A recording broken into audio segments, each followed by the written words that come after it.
Sujisha, PTMHS Thazhikode. Sir ഇവിടെ ഒരു അച്ഛനെ പറ്റി പറഞ്ഞല്ലോ, മാനന്തവാടിയിലേക്ക് ബസ്സിൽ പോയ. അതുപോലെ നല്ലൊരു അനുഭവമായിരുന്നു. അപ്പോൾ സാറിന്റെ ജീവിതത്തിൽ ഏറ്റവും നന്നായി തോന്നിയ ഒരു അനുഭവം പങ്കുവയ്ക്കുമോ? എൻ്റെ ജീവിതത്തിലെ അനുഭവം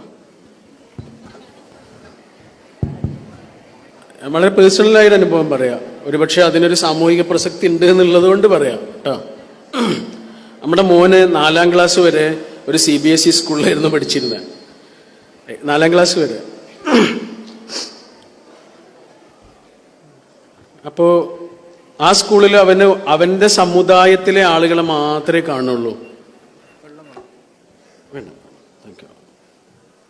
പിന്നെ അതിലൊരു അപകടം ഉണ്ട് എന്ന് നമുക്ക് മനസ്സിലായി. അതിൻ്റെ ഇടയിൽ ഒരു കവിതയും വായിച്ചു. സോമൻ കടലൂർ എന്ന് പറഞ്ഞൊരു കവിയുണ്ട്. അയാളുടെ ഒരു കവിത ഉണ്ട്. ഒരു സ്വാതന്ത്ര്യ ദിനത്തിലോ മറ്റോ അദ്ദേഹം പോസ്റ്റ് ചെയ്തൊരു കവിതയാ. ആ കവിത ഇങ്ങനെയാണ്: എൻ്റെ മകൻ സെന്റ് തോമ ഇംഗ്ലീഷ് സ്കൂളിൽ, എൻ്റെ മകൻ സെന്റ് തോമ ഇംഗ്ലീഷ് സ്കൂളിൽ, അവൻ്റെ മകനും മകളും ഇസ്ലാമിക് പബ്ലിക് സ്കൂളിൽ, നിന്റെ മകനും മകളും വിവേകാനന്ദ വിദ്യാഭവനിൽ.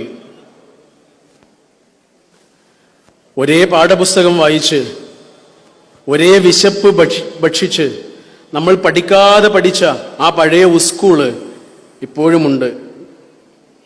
പണ്ടത്തെ നമ്മുടെ അച്ഛനമ്മമാരെ പോലെയുള്ള പരമദരിദ്രരായ ചിലരുടെ മക്കൾ അവിടെ പഠിക്കുന്നുണ്ട്.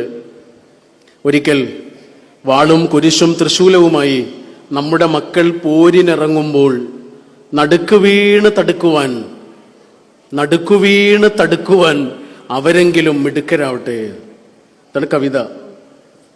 ഇത് വായിച്ച അന്നേ ഞങ്ങൾ തീരുമാനിച്ചൊരു കാര്യമാണ്, മോനെ ആ സ്കൂളിൽ നിന്ന് മാറ്റണം എന്ന്. കാരണം അവന്റെ സമുദായത്തിലുള്ളവരെ മാത്രം. അതിന് അപകടം മനസ്സിലായില്ലേ? അവന്റെ സമുദായത്തിലുള്ള അവനെ പോലെയുള്ള മനുഷ്യന്മാരെ മാത്രം അവൻ കാണുക. അന്ന് നമ്മൾ തീരുമാനിച്ചു ഈ പരിപാടി വേണ്ട. അങ്ങനെ പൊതുവിദ്യാലയത്തിലേക്ക് ചേർത്തു.